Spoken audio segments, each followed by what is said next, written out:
Kapapasok lang po na balita, isang istasyon ng radyo ang binomba sa Midsayap, North Cotabato kanina madaling araw. At kaugnay ng balitang yan, makakasab natin si Rolly Sacdalan, may-ari po ng Wow Radio. Rolly, good morning. Good morning, Igan. Good morning po sa lahat. Okay, anong nangyari kanina na... saan galing yung bomba?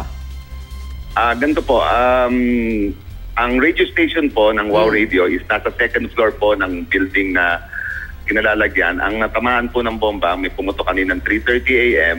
Dito po sa may ground floor, kaharap po sa waiting shed ng M. Luwilier dito po sa Midsayap, North Cotabato. Ang na-damage po ay yung kanilang gate or yung pintuan ng kanilang tindahan ng M. Luwilier at yung waiting shed na mayroong mga bangkong semento na kinasanhin ng pagkawarak ng cemented nilang upuan na sa naghihintay ang mga kanilang customers po. Sa second floor po, nandun po yung Wow Radio FM station na wala naman pong naging damage po.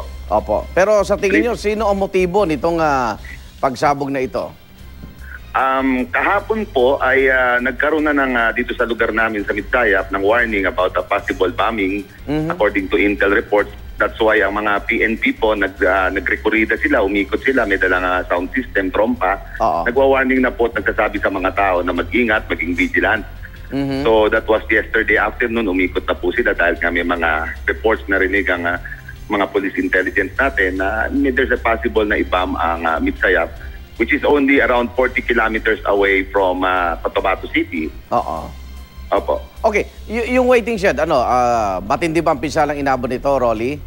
Opo, semento po to, buhos na semento at nawarak po siya at ang tatlong, kumbaga, itong steel gate or yung pangsara roll-up door ng Luwilier ay nawasak din.